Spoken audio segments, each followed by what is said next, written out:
Hi, good morning, and thank you for joining us last night for the Demystifying Anemia webinar. I'm just going to show you now how it will be really simple for you to manage your CPD if you download the CPD Me app. So if you download the CPD Me app and then you click into the app, you'll get a good morning or good afternoon or good evening, whatever time you join. But here's where the magic happens. So once you receive your certificate by email, or if you have the app, it will notify you. It will appear in the entries option down at the very bottom where I'm just going to click. And if you then look into the entries option, you can see there at the very top, you have the Demystifying Anemia webinar. So in there, I can see that there's a diary entry. It was on the 18th of January and it's 55% complete because the system automatically populates some of the entries. Now, this is where CPD is really made easy. If I click onto there and hold on to it and then click onto edit, it then allows me to modify that entry. So I'm going to put on there, because it's already put the title Demystifying Anemia webinar. So I'm going to type in the word webinar. I'm going to put it down as 1 hour. The date is already occupied, so Tuesday, January the 18th. I can click Save and Continue. I can then select my governing body, which will completely revolutionize the app and make it so that it's customized specific to you. Arranged in my own time. Expanding my role option. If I'm NHS, I can map this to the KSF. Click onto Save and Continue.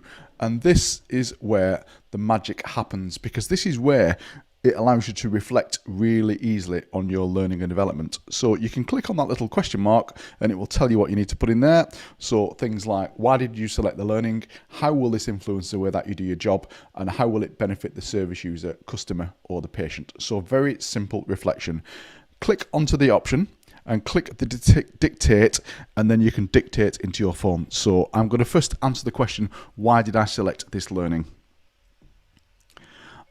I undertook a qualification for interpreting blood results around 5 years since as part of a master's degree, full stop. However, I have found that having regular refreshers in the case-based context helps me keep my knowledge current and also ensures that I consider these findings, full stop.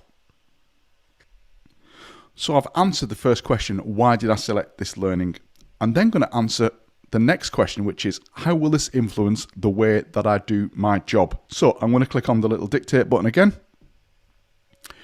Having refreshed my knowledge during this CPD webinar, I will have updated my clinical decision making to include patients who may be presenting with conditions either caused, contributed to, or clinically need to have a consideration for the different types of anemia, full stop. Having this updated knowledge and applying this in practice will support my understanding of the condition and patient presentations, full stop.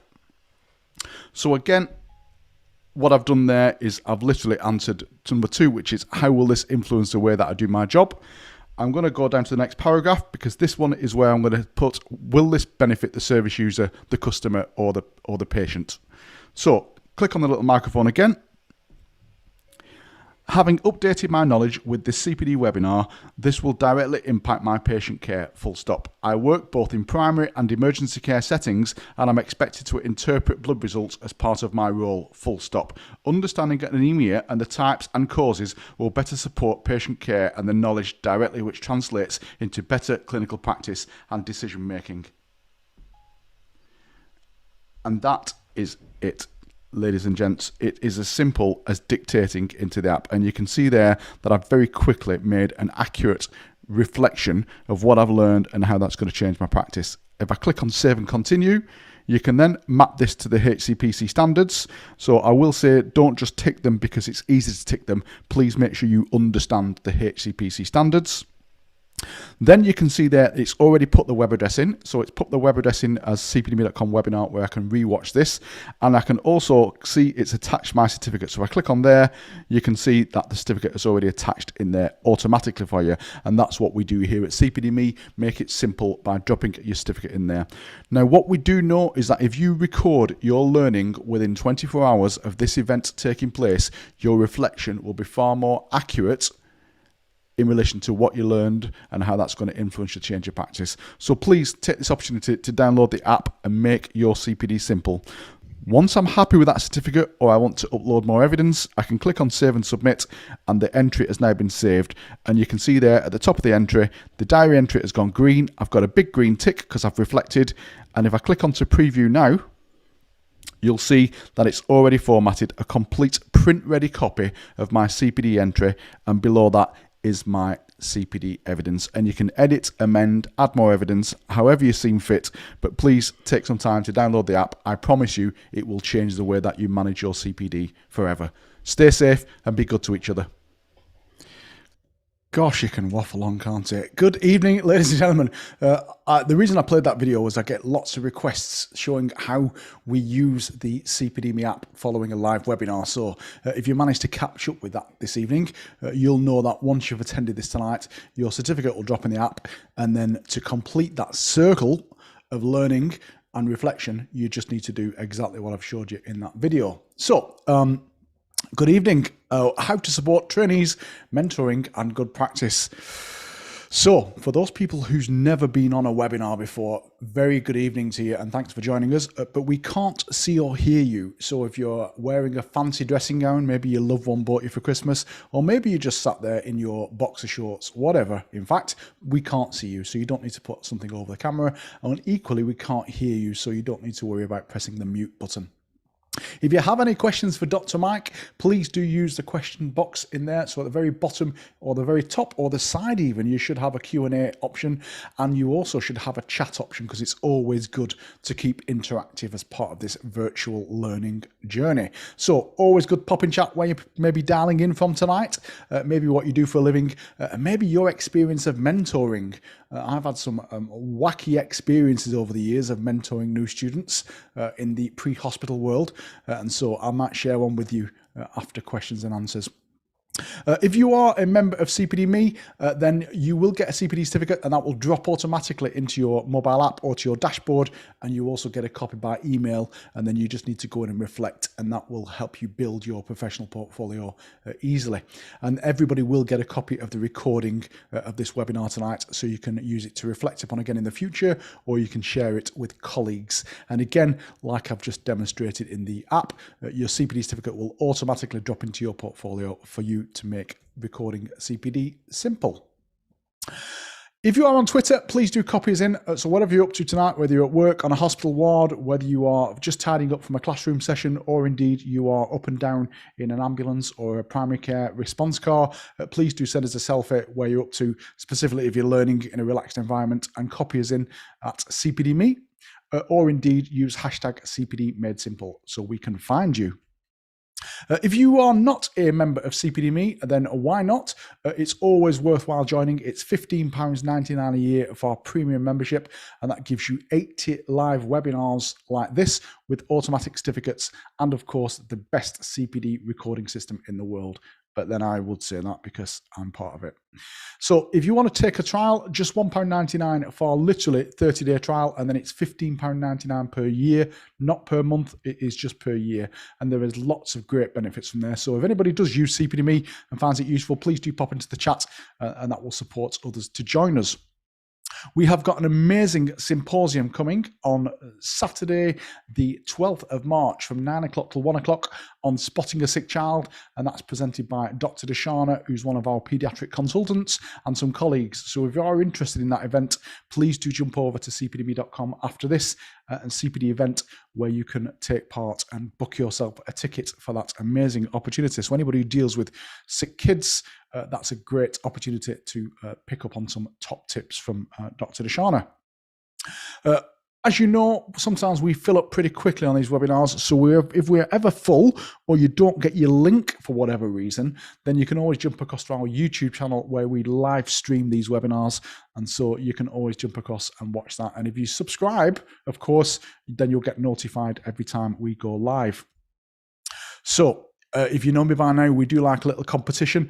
Some people say, how do you manage to give away all these books, Andrew? So CPD Me runs as a social enterprise as part of an education group. So any money that comes in from the webinars or from organizations using us, we spend back on the members by providing the free webinars and, of course, giving away some freebies. So what we ask of you is if you leave us a review on Trustpilot or the App Store, that's Google or iOS, or indeed on Google, then tonight we are going to give away a couple of prizes. So I'll pop the links in the chat in a second, but tonight I thought going with the mentoring theme, we've got 2 copies of the Coaching Pocketbook and 2 copies of the Mentoring Pocketbook. So we'll put one of each book and we will reveal a prize tonight. And then we'll also do another reveal tomorrow. So if you don't have time to leave us a review tonight, I will do the same again tomorrow about 4 o'clock, and I'll post it live on Twitter. So tonight we'll reveal a winner, and then tomorrow we'll equally reveal another winner, because you've got to be in it to win it. That just leaves me to hand over to Dr. Mike Davis. So are you there, Dr. Mike?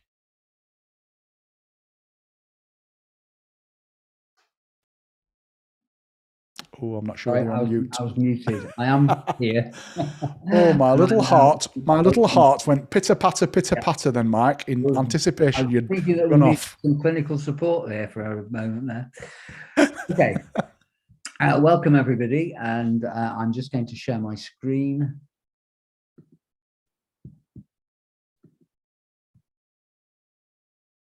I think you're sharing at the moment, Andrew. Yep, it should allow you now. Okay, and away we go.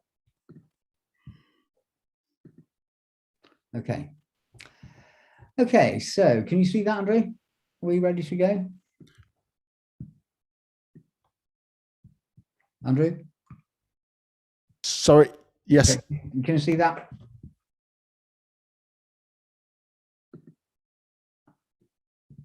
I seem to have lost contact with sound. Are you there?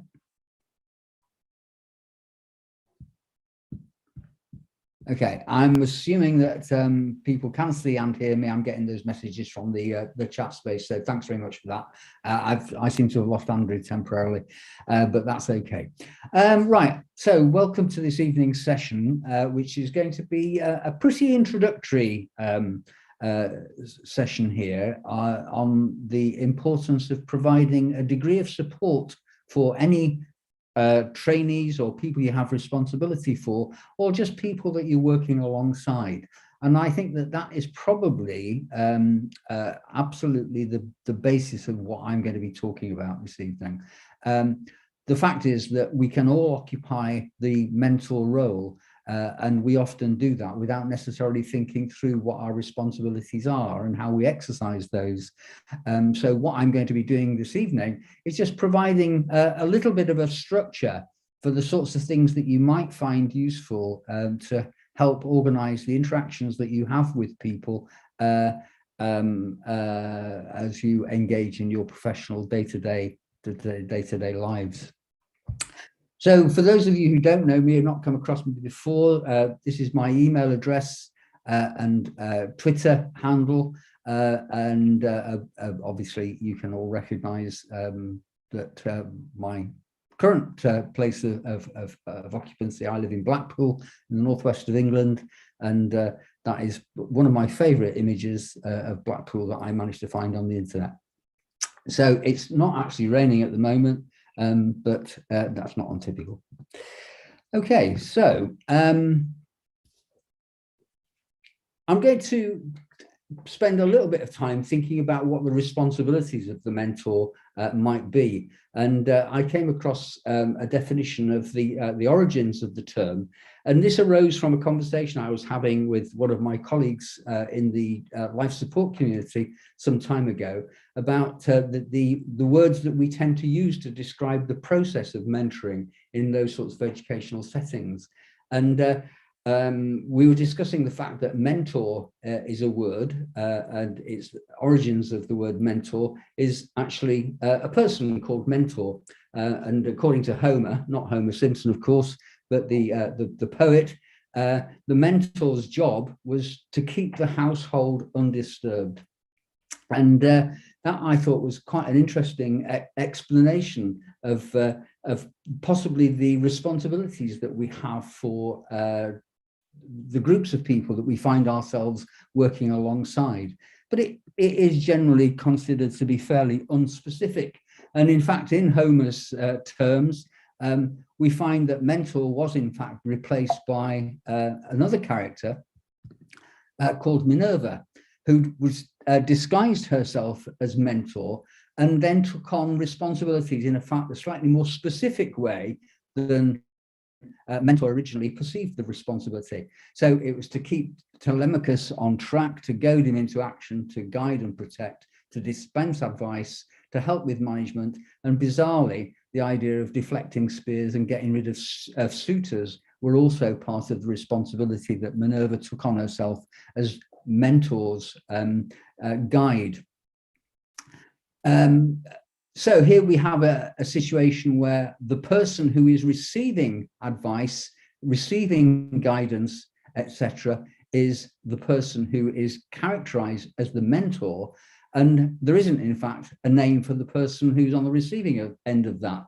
But the origins of my original observations about discussing it with colleagues was the use of the word mentee, which has become the word that is used to describe the person who, if you like, is on the receiving end of all of that guidance.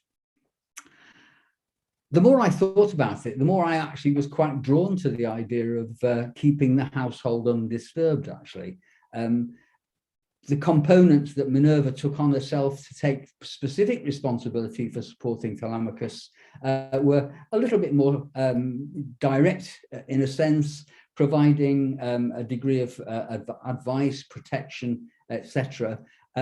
Whereas the responsibility that Mentor originally chose for himself was that he was going to sort of maintain an air of calm and deliberation to enable people to make progression through adolescence into adulthood. So while the two definitions, I think, have got different sorts of capacities to spell out the detail, I'm very drawn to the original. To encourage you, though, to think about what it is that is going on in the sort of mindset of the mentor, I would invite you to sort of complete the first poll that I've got here on the screen that Andrew is going to convert to something that you can all vote for.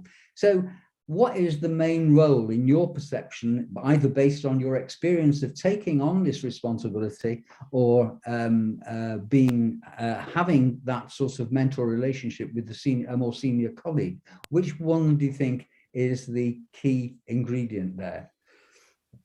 And I'll give you a little while to come up with a response to that particular question. Okay, so that's live now, Mike. We've got about 35% voted. Okay.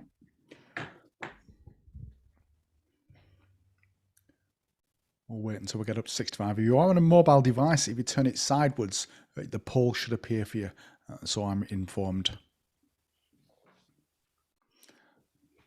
Okay, just another 5 more seconds. 4, 3, 2, 1.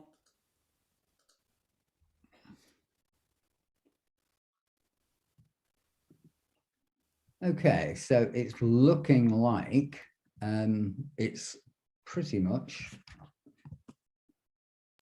Did you show me the results there, Andrew? Yep, it should be. I think it should be on the screen now. I can't see it, but the glance I had of it was that pretty much people were suggesting that it is pretty much all of the above. I think that's right, isn't it? Yep, that's correct. Okay. Okay, so that sort of gives a sense, I suppose, of a degree of uncertainty as to what the mentor's role actually is. My initial question when I first composed this particular poll was to focus on the first 5 of those, because what I was trying to sort of tease out, I suppose, was the fact that some of those particular responsibilities have got different focuses and different responsibilities, not necessarily only towards the person on the receiving end of the mentorship. So, for example, a supervisor has got quite a different role in many respects than an advisor who might be the next door neighbour chatting over the garden fence, and a different role to the teacher who might have not only academic or specific disciplinary responsibilities in terms of subject discipline, that is, but also more pastoral responsibilities. And that is, of course, the key focus of the role of the counsellor. So we can either argue that the mentor's role is very, very diverse and widespread, or we can say that there are things that we possibly need to tease out in terms of our own understanding of the relationship that we're going to establish with our mentor or mentee. So while I appreciate the direction of travel that people were exercising by suggesting all of the above, I think that there are some potential contradictions associated with that particular perspective. Okay. In terms of the sort of theoretical model that I thought that I would introduce, I chose this one from Nimmons et al. From 2019, because I think it sort of allowed a degree of focus on a number of specific responsibilities that people may have during the course of it, some of which are formal, and some of which are the byproduct of, in a sense, the nature of the relationship that you establish between colleagues and associates in a variety of settings. So if you have these 5 structures in mind, we'll just sort of briefly explore some of them in a little bit more detail. The first, and I think probably a key ingredient for the mentorship relationship, is one where you've got a clear sense of what the goals are likely to be for the ongoing nature of that relationship over a period of time. Now, in terms of the period of time, these can vary depending on the nature of the relationship itself. So, for example, as you may know, among my responsibilities and professional engagements in medical education is that I'm an educator on generic instructor courses, and all of the instructors that I work alongside take on mentorship responsibilities for the duration of that course. So they have a relatively closer association with 2 or 3 of the candidates on the instructor course, and they support those on a number of occasions, both in formal and in informal settings. So on most courses, for example, the responsibility is manifested by initial meetings where they spend a period of time together in a mentorship group. They then meet informally and episodically throughout the day, and usually in the final sessions towards the end of the course, the arrangements are that the mentors are in the final sessions where the mentor group comes back together with the mentors that they were introduced to at the beginning of the course. Now, these courses, as some of you may well know, only last for 2 days. So the goals and aspirations are limited to the achievements that are possible within that 2-day period. And obviously what we're talking about there in terms of establishing goals is that you successfully complete the generic instructor course by successfully achieving a certain set of standards in a number of teaching modalities. So the goals to a certain extent are preset by the nature of the course. If you contrast that with the responsibility of, for example, a university tutor over an academic year, your mentorship responsibility is obviously going to be considerably greater, in the sense that the goals are possibly going to be more extended. They're going to be more individualized to a large extent on the basis of achievements that are demonstrated throughout the period of the course. So it may well be manifested by 10 or more potential goals that they're hoping to achieve both academically and otherwise over the course of an academic year, for example, and that you would meet episodically to see the extent to which those goals are being met. So essentially what we're talking about here are goals that are going to be appropriate for the nature of the relationship that is going to be possibly manifested. And these are often talked about in terms of something that you might just be able to pick out from the bottom of the screen. And goals are often thought of as being considered as the targets are SMART. And SMART, just to be explicit about it, stands for specific, memorable, attainable, relevant, and time-bounded.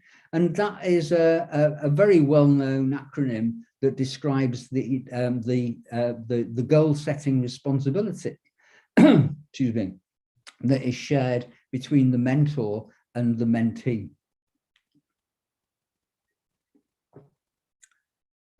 So in terms of what that actually means is that specifically, for example, in the context of the generic instructor course, that the mentee can demonstrate successfully teaching in a variety of modalities that are required for life support training purposes.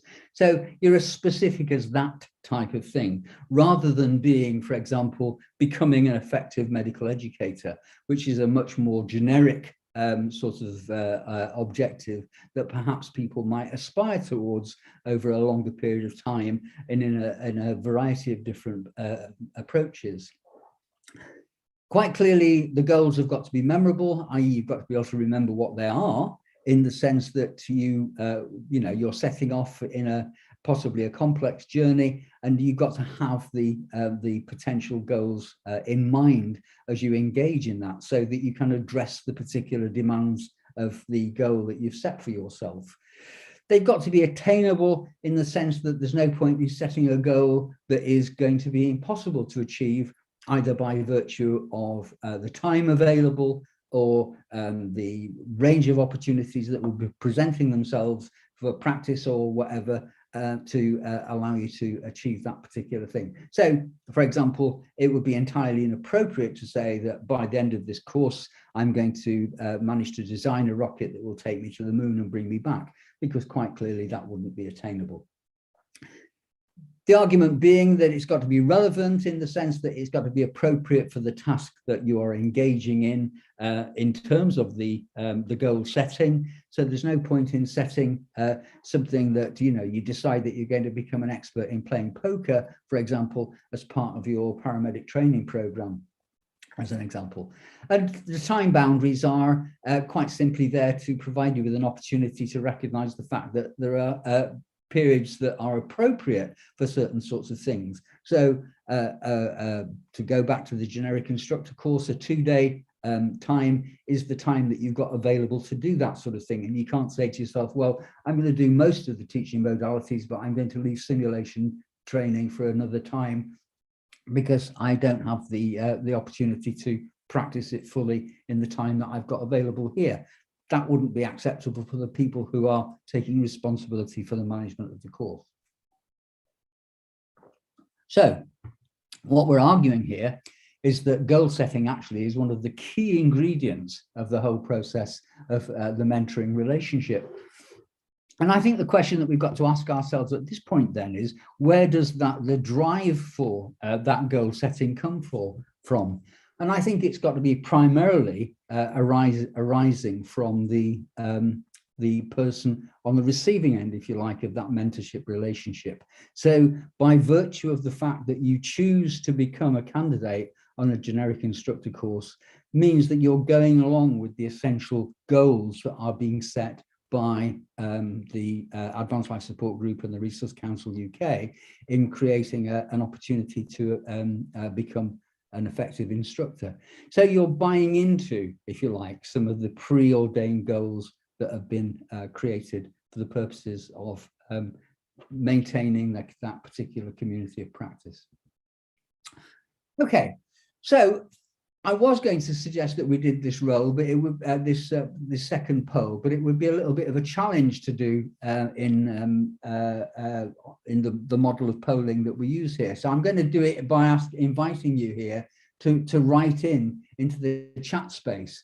And just before you do that, or while you're thinking about doing that, of which of the people here would be the best role model for you, I'd just like you to think of what a role model actually is, and what we see of what are the personal characteristics, what are the qualities that exist in somebody who might be a role model. And I think that that is going to be highly dependent on the context, the professional context that you're working in. It's going to be highly dependent on your own personal aspirations in a particular direction, and the choices that you make for your role model in some respects are determined by the context that you find yourself in.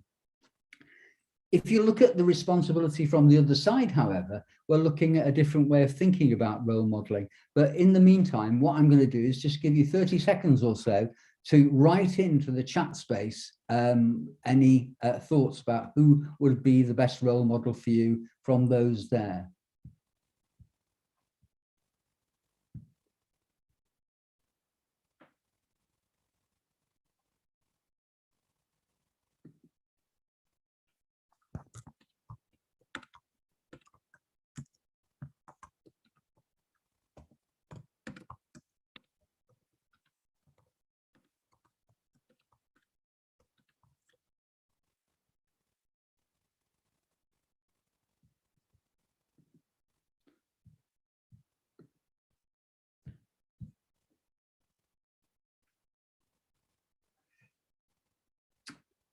So there's quite a few are looking at Jacinda Ardern.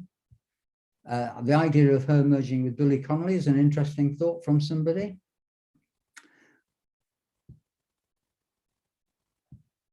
Greta is getting a couple of votes. Billy is appreciated because he shows real commitment to developing the socially marginalized. Jacinta, Billy Connolly. Somebody says it depends on the role I want to model for, and that's an interesting thought. Quite clearly, there's a recognition there that this is actually quite specific, depending on the context that you want to fulfill. Somebody's offered Donald Trump as a potential role model. That might be also to do with your arrangements with the tax authorities, perhaps, as an opportunity. So having a quick look at that over the couple of minutes or so that you've had to type your answers in, I think probably the vast majority of people have gone to Jacinda Ardern, the Prime Minister of New Zealand, who has been demonstrated significant popularity. Billy Connolly is looking like a good second choice, and a few people going for Greta. No, one person for Donald Trump for reasons that we've not speculated on too much. Okay, right, so we're recognizing the fact that the role model responsibility is quite an interesting one, and I think that the possibly the most useful context that's arisen here is a recognition of the fact that the responsibility is in quite context based, that you are looking at something that is dependent on the setting that you're describing.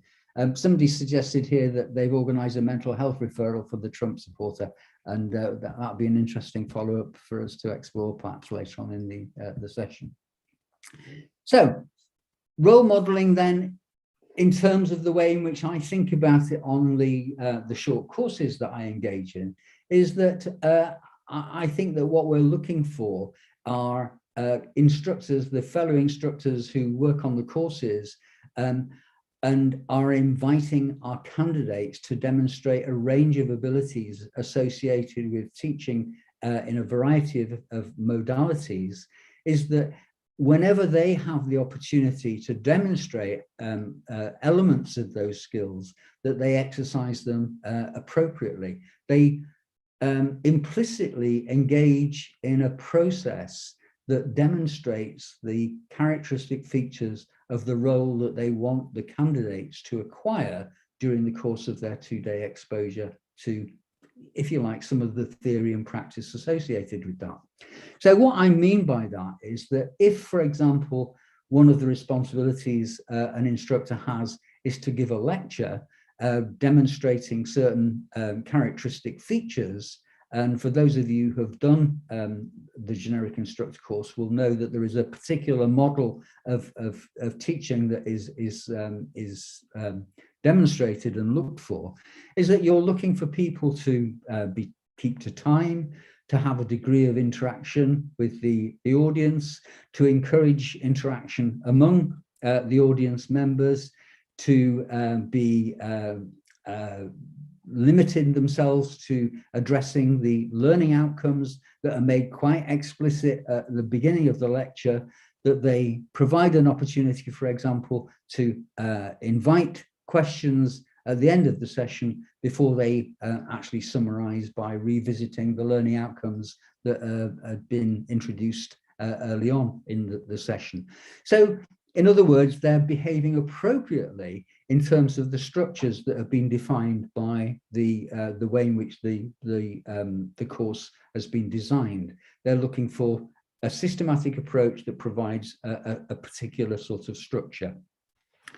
In addition to that, however, there is also a demonstration of more subtle things, like, for example, the nature of the relationship that's established between faculty members, the way in which they talk to one another, they're supportive of one another, etc., and the way in which they relate to the candidates also, the nature of the contributions, the discussions that we have with one another.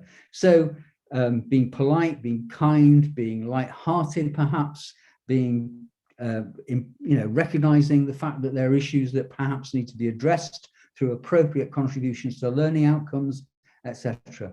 Okay. So it's those sorts of subtle signs that are part of the role model responsibility, as well as the more overt and specific characteristics associated with the way in which the role is depicted by the designers of the course. Okay, so the next feature that the nature of the mentor role depends on is something that is described as being mutual benefit. And I was very struck when I was putting together this presentation by this particular image. I typed in mutual benefit into the Google search engine, and this was one of the images that emerged from it. And in fact, it's a Chinese symbol for essentially mutuality. It actually means mutual benefit in this particular in this language. And I think it's a fascinating example. If you examine the image quite closely, you'll see that it, in fact, is two representations of the same shape, one on top of the other. And I think it really does demonstrate that the integral nature of the mutuality, the mutual benefit that is described as being one of the key characteristics of the effective relationship, the fact that each party is working towards common goals and each party is gaining benefit from the nature of the experience by being both the mentor and the mentee in the relationship. There is that sort of mutual learning. And I think that this is really quite a powerful representation of that particular characteristic feature of it. The next feature that is described is that what the mentoring relationship is highly dependent on is interaction. Behind this, what we're talking about is a situation will have the opportunity to meet in that face-to-face environment and have the sort of conversation that is allowing people to explore what the issues are. And the thing that I think is really important about this particular element of it is how important it is to have a conversation that enables particularly the learner to set the agenda associated with the conversation that is going to take place on that particular occasion. And I think that this is one of the biggest challenges that the mentor has to take on, that capacity to not dominate the conversation and not look for all of the answers. And it's that sort of sharing of perceptions and a willingness by the person who is, in a sense, in the more senior position to explore the issues from the perspective of the learner. And the way in which they are enabled to do that is by taking responsibility for controlling the extent to which that they are dominating the conversation. And those of you who've been on other webinars where I've been talking about various educational issues may well recall that this is my favorite medical education acronym, WAIT, why am I talking? And I think that it's a message that I think is really important for people taking on the mentoring responsibility to constantly ask themselves, why am I making a contribution at this point, as opposed to creating a situation where the person who is on, if you like, the receiving end of the mentoring relationship isn't the one that's taking responsibility for the direction of travel. I first came across this in the context of a piece of writing on the St Emlyn's website by a doctor called Natalie May. So those of you who are interested in pursuing this a little bit further, if you go onto the St Emlyn's website and type in Natalie May, I think the paper came out in 2016 or 2017, and she spends quite a lot of time describing the nature of the relationship between the instructor, a mentor, and a mentee within the context of advanced pediatric life support teaching, where she recognizes the importance of giving people time and space to think. And she talks about two wait times, wait 1 and wait 2. Wait 1 is that period of time after you pose a question. How long do I wait before I say anything after posing the question? And she argued for 3 seconds. I personally would argue for slightly longer than that. And what I often talk about in the generic instructor courses that I teach on is that you can probably wait 5 or 6 seconds, or possibly even longer, depending on the context, before you possibly reframe your question or answer the question that you've asked yourself. The second wait time, which she calls wait 2, is the period that you introduce after the person who's responded to your question has finished talking.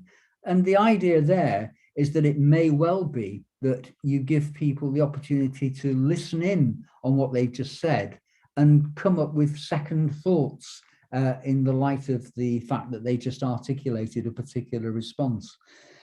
So wait 1 and wait 2 both significantly contribute towards the opportunity for the learner who's on the end of that conversation to respond appropriately. And I think that leads on to the next element of what it is that's going on in an effective relationship when you've encouraged the learners to actually engage in that process of talking. So while they are talking, what are you doing? And I just want you to reflect on that and come up with now our the third poll here. So Andrew, if you could pop up your the poll. I've called it poll 3. It's in fact poll 2 from your point of view. So if you pop that up, that'd be good.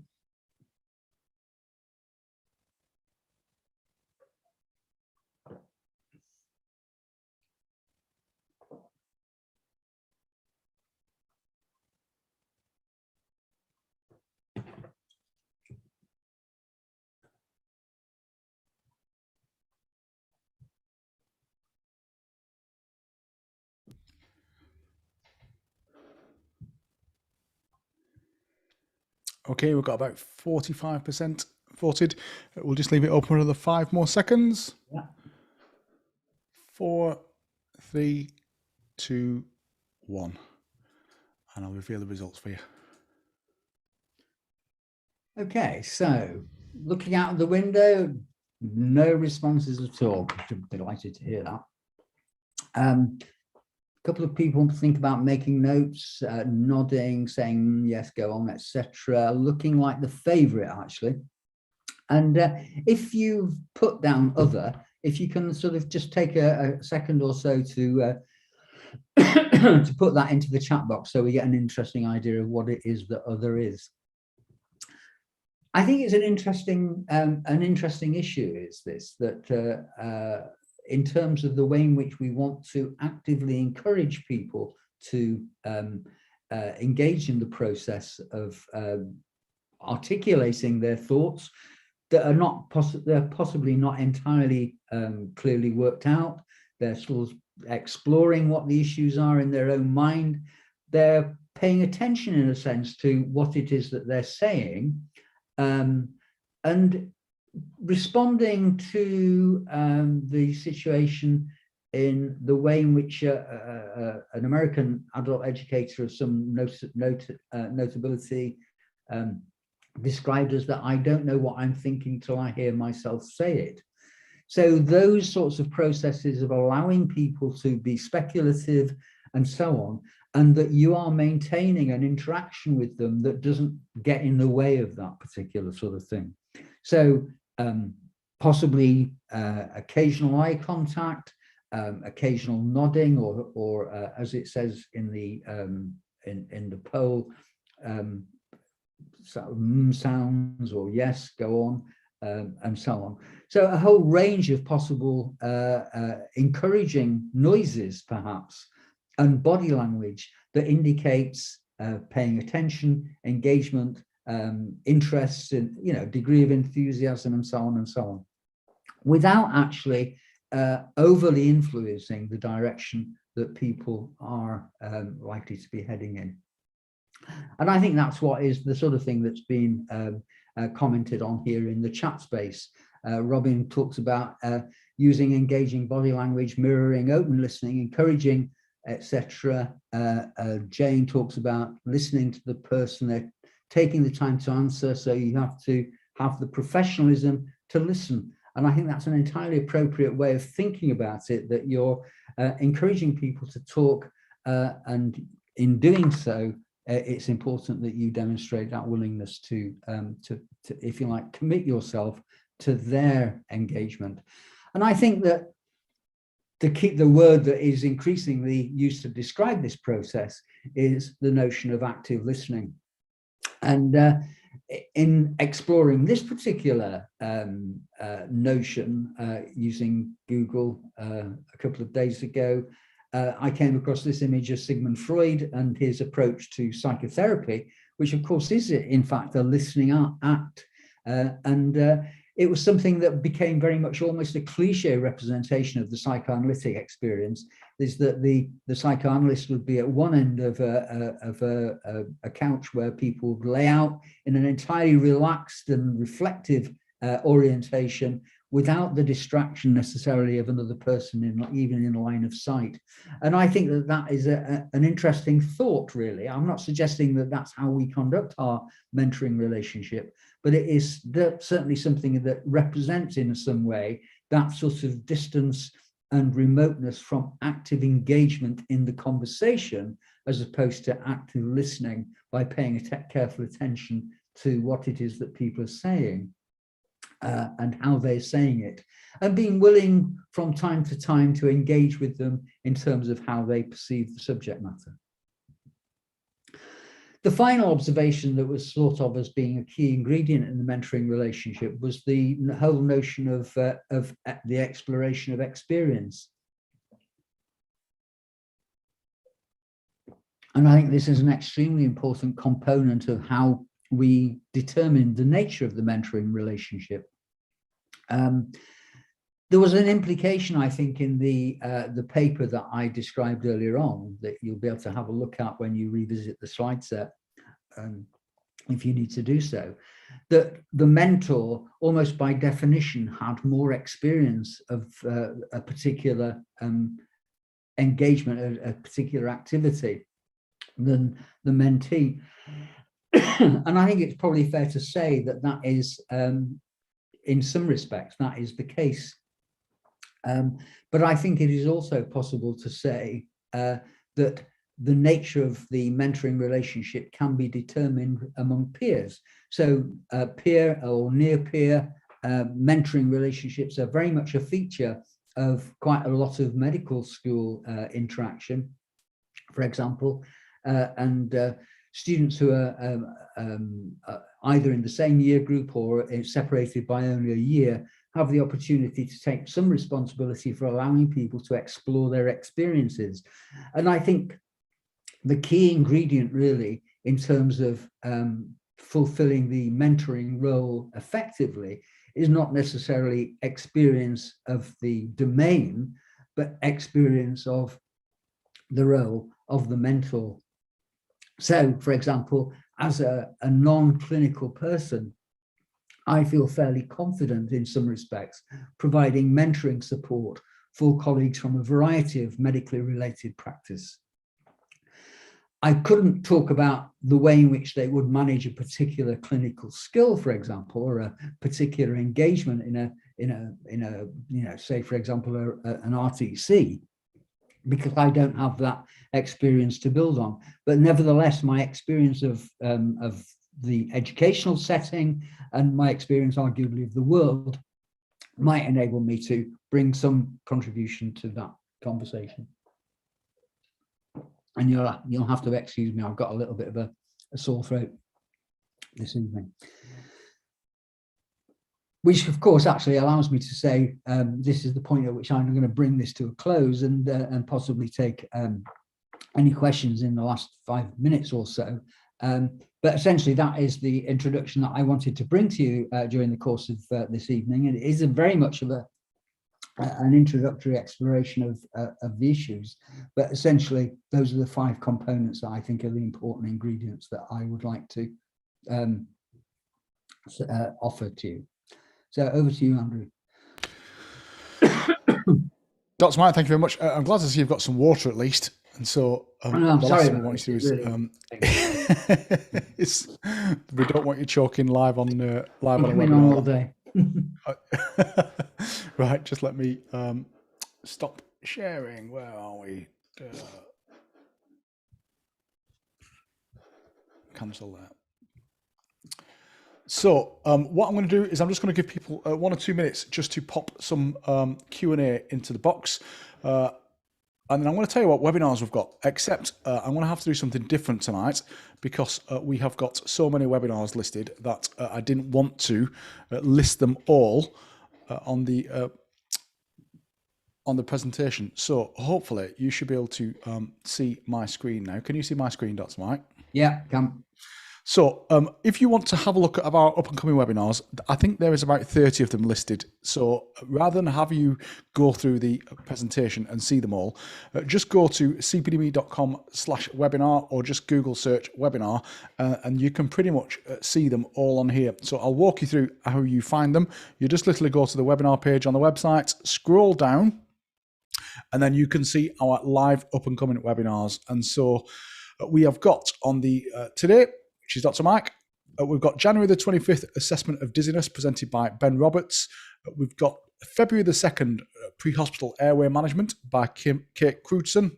We've got Acute Rhabdomyolysis by Ben on the February the 3rd.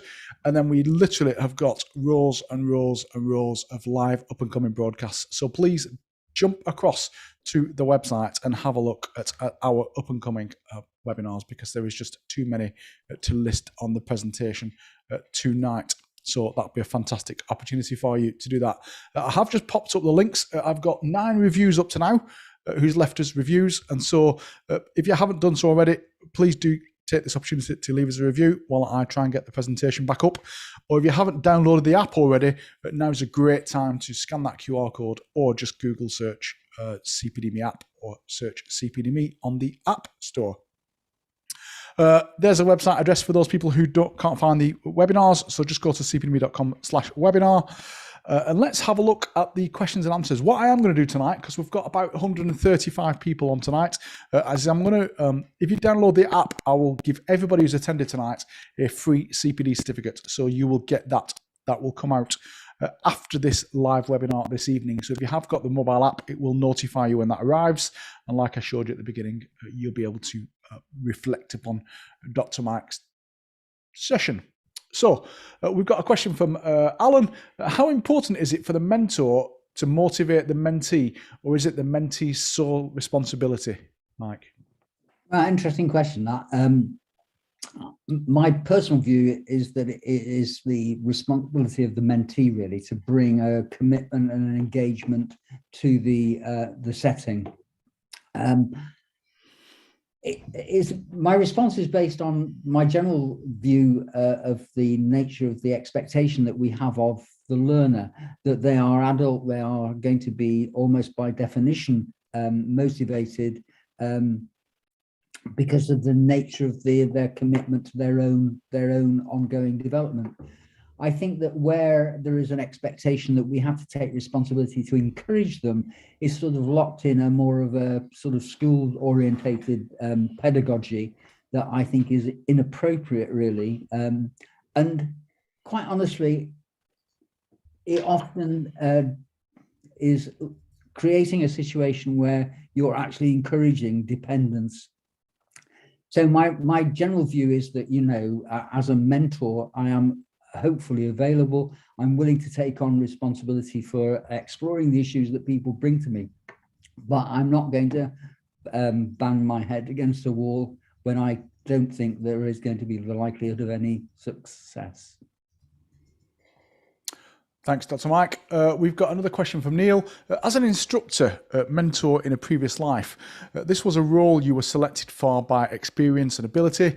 Do you feel it's right that perhaps all paramedics qualifying now are expected to be mentors as part of their job, even if they feel unprepared or uncomfortable in that role? Yeah, that's an interesting question. I think almost by definition, if you're working alongside closely with another person, you are going to be almost co-mentoring if you take your work seriously, as I'm sure paramedics almost inevitably do. I think the opportunity to explore issues, to reflect on processes, to have those shared perspectives, almost by definition, is actually putting people in a situation where they are actually exercising that mentor function without necessarily sort of, you know, being formally represented as being a mentor to somebody. I think that being told that you are now the mentor for perhaps somebody who's in a new situation can feel uncomfortable. But I think the model that we've been briefly exploring tonight would be enough of a basis to allow you to give yourself a little bit of a structure to what otherwise might be an unstructured encounter. Thanks, Mike. I think you're right. I've seen lots of new paramedics who maybe aren't even out of their preceptorship being asked to mentor new students. Some of them being told it's part of their HCPC requirements. Some of them, I was responsible for looking after some nurses coming into the ambulance service. And again, I think it's down to the individual, isn't it? You know when the right time is for you mentoring. And the story I was going to share was I found, certainly after about 10 years of me starting my career, it got to the point where you become quite complacent. And I found mentoring really useful to start revisiting some of the things that maybe I'd forgot as a practitioner. Yeah. And that actually there was an expectation that I knew this, but actually I'd replaced it with other knowledge, advanced practice, understanding and deciphering biological of illnesses. And eventually you start to forget some of the basics. And I really enjoyed mentoring because it gave me that opportunity to revisit some of the things that actually I probably forgot, or I hadn't maybe forgot altogether, but certainly put it to the back of my mind. Yeah. So it was good practice. I believe, Anonymous said, I believe that it's still limited to registered clinicians, so technically no. I think that was a response to somebody asked whether whether students can administer drugs, but I think there is complications around that. I think the risks is PGDs and group directives of medicine, so I don't think students can do that as part of training, or I certainly know they weren't allowed to while I was mentoring. It had to be the qualified clinician, be that a nurse or a doctor or other healthcare professional or paramedic who could administer particular drugs. I think you've got away pretty lightly tonight, Dr. Mike. Yeah, looks like it. I think so. I have just popped the links back in. To me. They are very kind. I have just popped in my. Let me just stop this presentation because I have just popped in the chat the capability for you to leave some reviews. So let's reveal tonight's winners. I do know that there is going to be more people leaving reviews. So I've managed to find my plastic case back. So let me just stop this presentation. Let me stop sharing, and then we can do a live. So this is going to be for the coaching book and the mentoring book. And I've managed to get my plastic clay case back. So as traditionally, I have wrote everybody's name on there. If you do leave a review tonight, I will make sure that I do another one tomorrow live on Twitter, and we'll give another couple of copies of the mentoring and coaching book away. And so, can you see my sleeves rolled up there, Dr. Mike? Yeah. There's my hand. There's my hand. Let's go in and pull one of these out. Drum roll, please. And the winner of the books for tonight is, gosh, it's stuck together, Claire Thomas. So, Claire, all you need to do is just drop me an email, andrew@cpdme, and I will get them books to you this weekend. I'll put that to one side. I'll leave them in there, because what I'll do is anybody who leaves us a review tonight or tomorrow up to midday, is I will also put you in there, and I'll do a live draw tomorrow on Twitter. So, Dr. Mike, that's all we've got for this evening. Thank you so much indeed. Okay, thank you very much, Andrew. I look forward to seeing you all again, and I hope my voice will be recovered by the end of October. End of February, I think. Perfect. It's almost like you've timed that with exactly 2 minutes to go. So thank you very much indeed, Dr. Mike. Someone's just asking who where the other two Steph's gone. They didn't go out, Neil, because the winners didn't claim them. And so they'll be coming back again shortly, along with that Lego set up there, I think was also an unclaimed gift. So we tend to keep them for a month, and then we just send them back out again. But that's where they currently are. So thank you very much indeed for everybody. If you are working tonight, as I always say, stay safe, and thank you so much for doing what you do. If you're not working, kick off your slippers, enjoy the rest of your evening, pour yourself maybe something nice, a peppermint tea, or maybe a glass of wine. Maybe you could really push the boat out and have a glass of water. But thank you so much indeed for supporting CPD Me, and thank you, Dr. Mike. Have a very good evening, all of you. Good night, everybody. Take care, everybody. Thank you.